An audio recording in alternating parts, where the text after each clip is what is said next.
From the Toronto Star, I'm Rudgy Mudler, and this matters.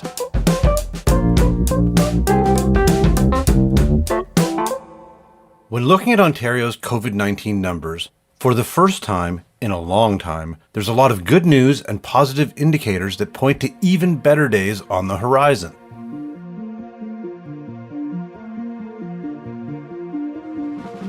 Case counts, ICU ward admissions, and deaths are all down, while vaccination rates are up.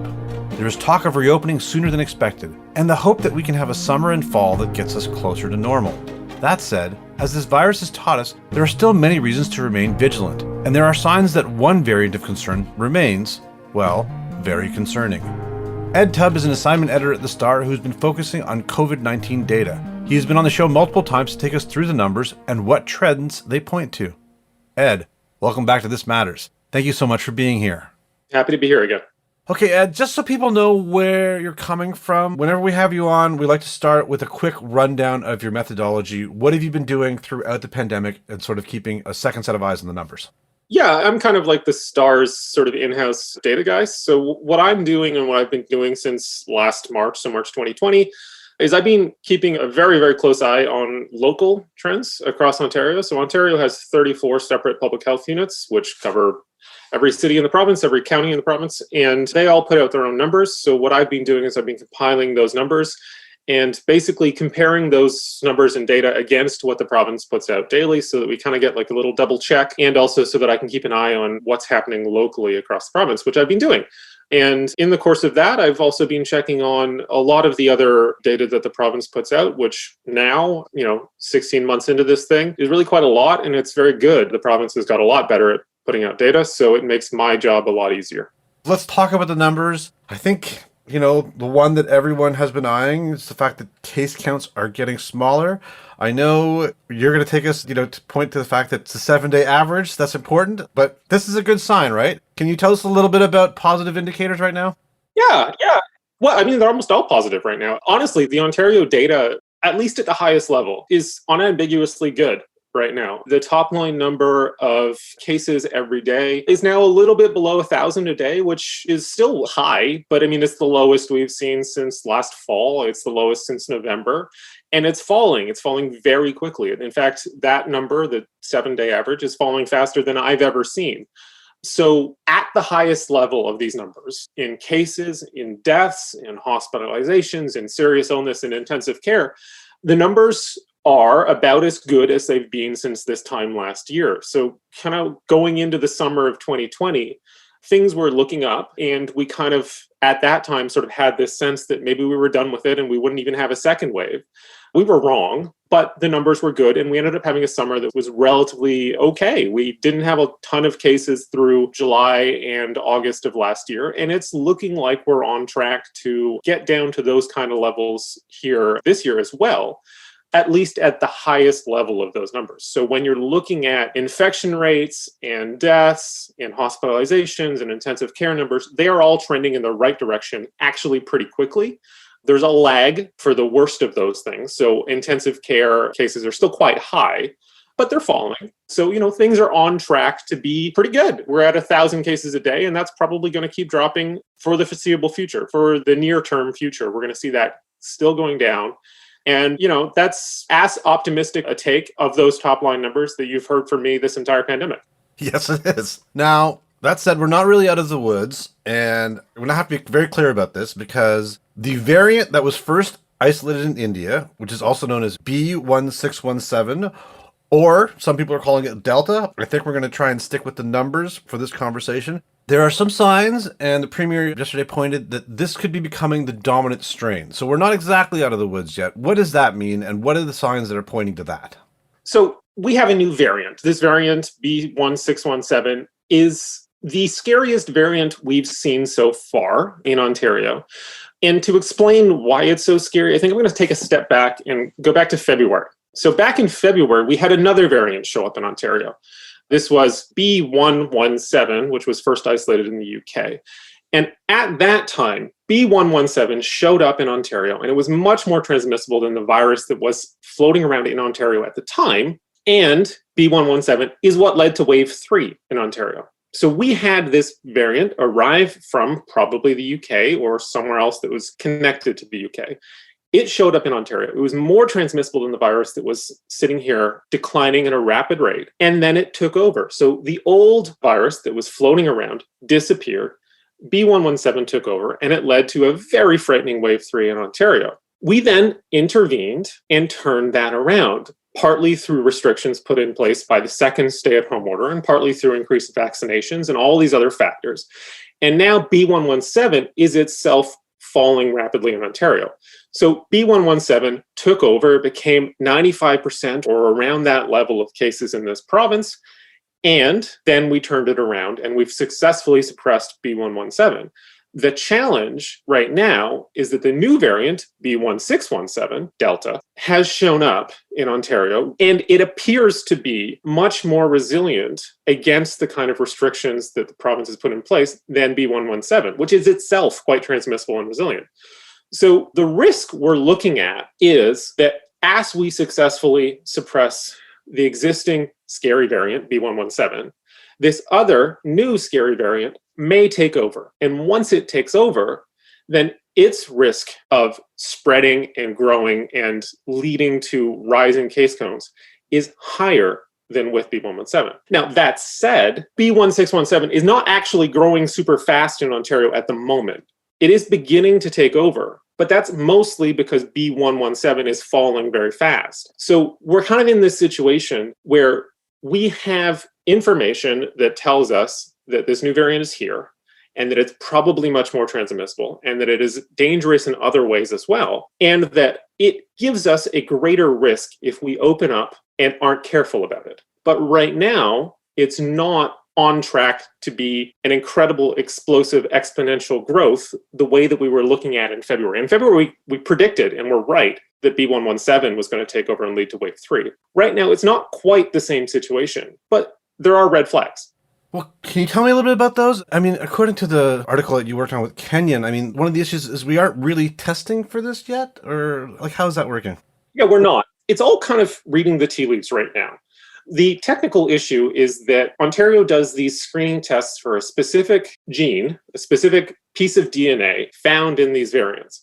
And what we are currently testing for is a gene that is specific to B117. The specific gene doesn't matter. You don't need to know the specific number or anything like that. Just know that we are testing specifically for B117.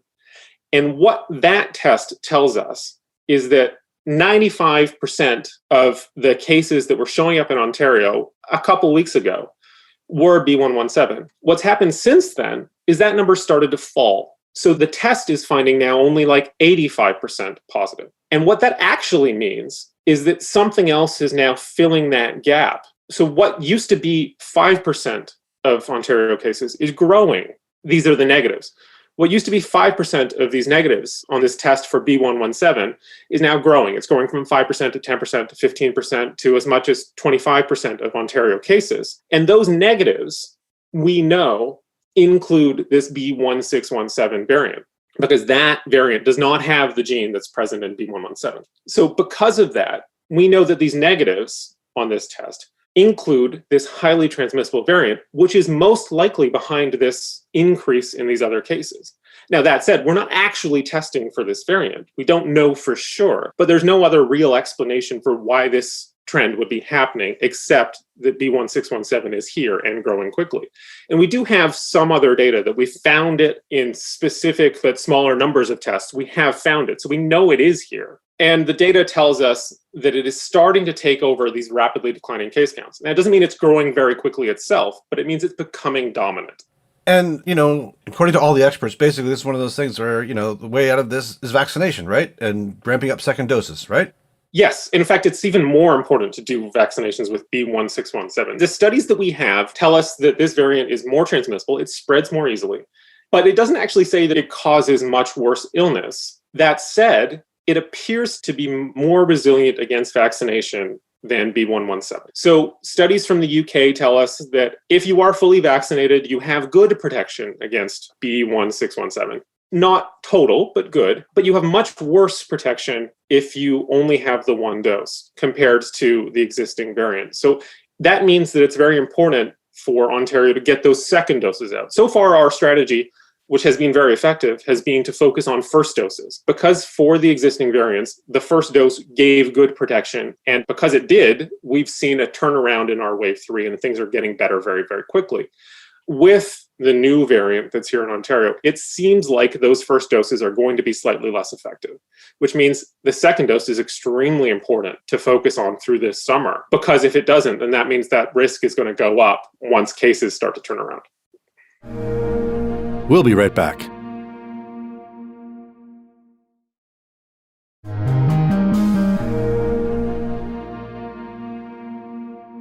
What other numbers are you looking at? Like vaccinations. I mean, been a fairly positive story so far, at least first dose wise, right? Yeah, no, we're well on the way with vaccinations. Ontario, Canada, our vaccine rollout has been good now. For the longest time, we kind of were telling ourselves that we weren't doing a very good job on vaccinations. But now our first dose percentage, the number of people who've got at least some protection, is as good as anybody in the world. In Ontario, we're well into the 60% of adults. We're high 60s for total population. And that is a good number compared to where the rest of the world is. We are doing well. We need to improve the number of people who have second doses because that seems to be very important against this new variant. But we have a pretty good start on that.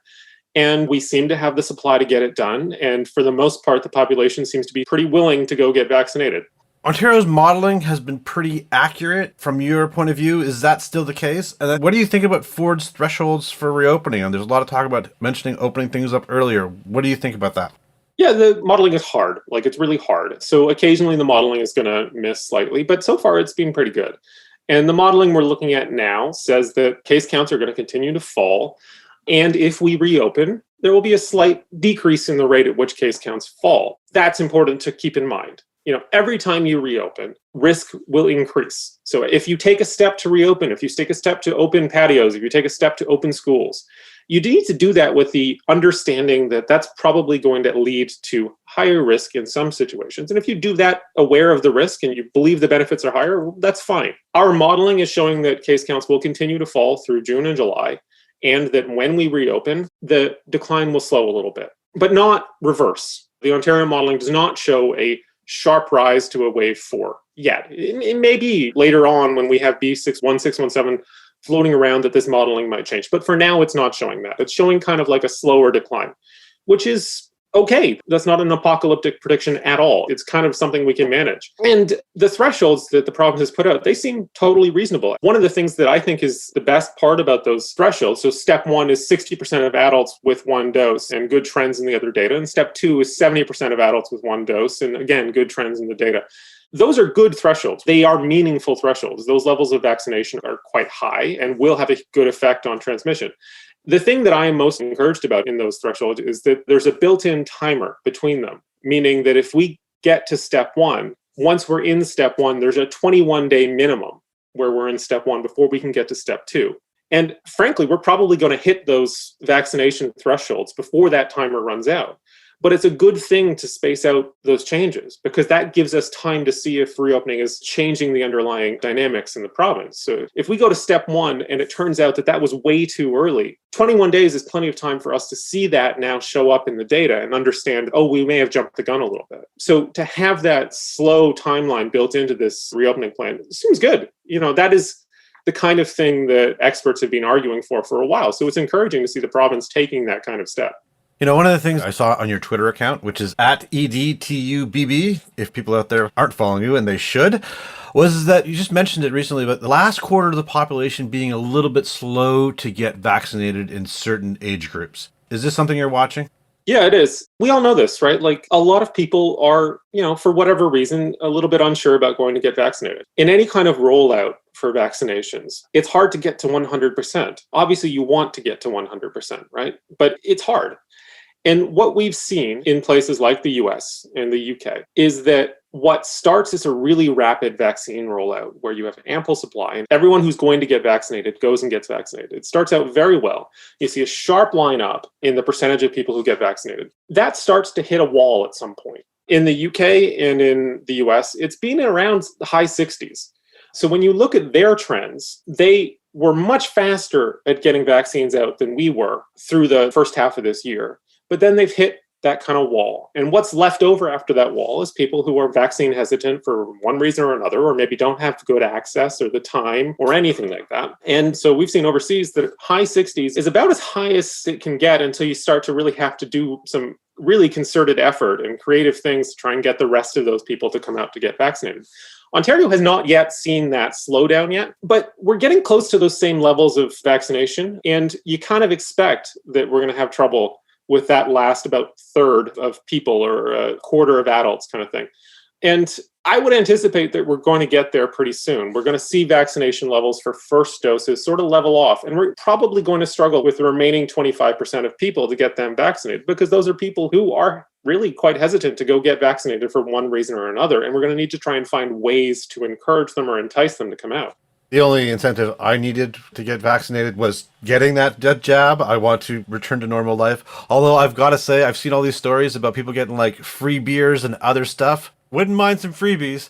Anyways, Ed, I gotta say, as usual, this has been wonderful, enlightening. Really appreciate your time. Is there anything that I didn't ask that you think our listeners should know?